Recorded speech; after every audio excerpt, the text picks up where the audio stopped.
Okay, so hopefully you have just finished a fairly introspective discussion about the why of life.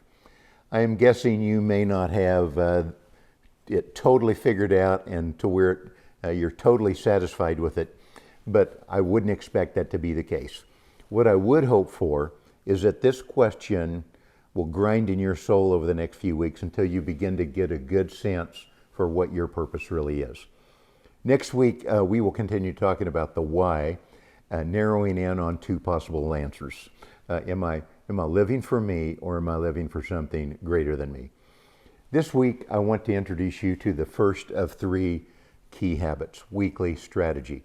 There are three habits: personal plan, a weekly strategy, and daily execution.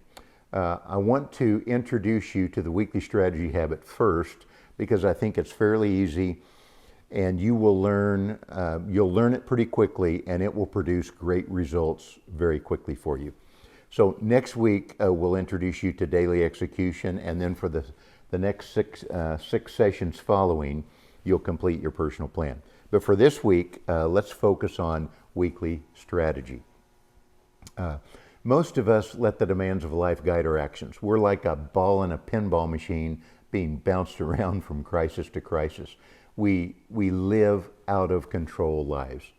Your weekly strategy session is crucial because it will bring order and discipline to your frantic life. You're going to need four tools to complete your weekly strategy session. Number one is you're going to need a life plan. Now, you don't have that finished yet, but you will in about 6 weeks. So don't worry about that right now. The second thing you're going to need is your to-do list. Hopefully you have a to-do list. It can be it can be a paper, or it can be electronic. It shouldn't be a bunch of scrap pieces of paper or yellow sticky notes. For me, the two best options for a to-do list are your phone, and that's what I use, and I use a free app called Trello. Or if you like paper, I just suggest you start on the very back page of your journal and begin recording your to-do list. And I explain all of this process in the Habits book. The third thing you're going to need is your calendar. Once again, paper or electronic is great, but I would only have one calendar no matter what you use. The fourth thing you need is your journal.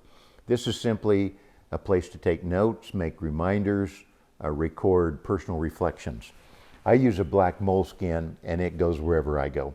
I like it because I can jot personal notes. I can keep my personal plan cards in the pocket in the back, and it also works great if I'm doing a to-do list. I can jot things down in it.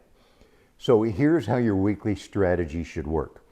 Sometime during the week, you need to stop and find 30 minutes to strategize the upcoming week. I prefer Sunday night because I am rested mentally, physically, and spiritually, and it's the best time for me to think. My mind is clear. The first step is to draw 8 boxes in a page of your journal. Now, we provided you with a journal, and this is what the 8 boxes will look like, and you'll see it's your weekly strategy. The first box up in the upper left-hand corner is for the actions you do every day. That might be to work out, to have your daily quiet time, whatever. The other 7 boxes are for each day of the week. This is really a 7-day calendar. And if you'd really prefer not to use this, but to put this information in your smartphone calendar, feel free to do that too. But the first thing you need to do is record all of the existing appointments for the next week. You've made those commitments, so you need to honor those. The next thing you should do is take your personal plan and make sure you are working on some of your goals every week. So you will find 1 or 2 things in your personal plan and make sure you put in time to do that. Allocate plenty of time and plug them into your 7-day calendar.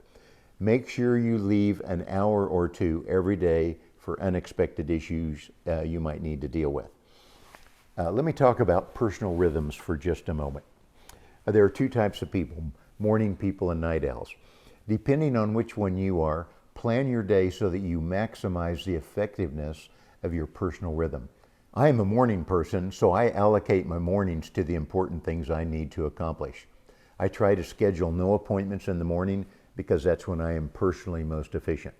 Remember this, give your best time of the day to God, the second best time of your day to getting the important things done, and your least effective time of the day to do the urgent things. The main thing is to get started, and over time you'll find that this habit of weekly strategy will become very effective for you.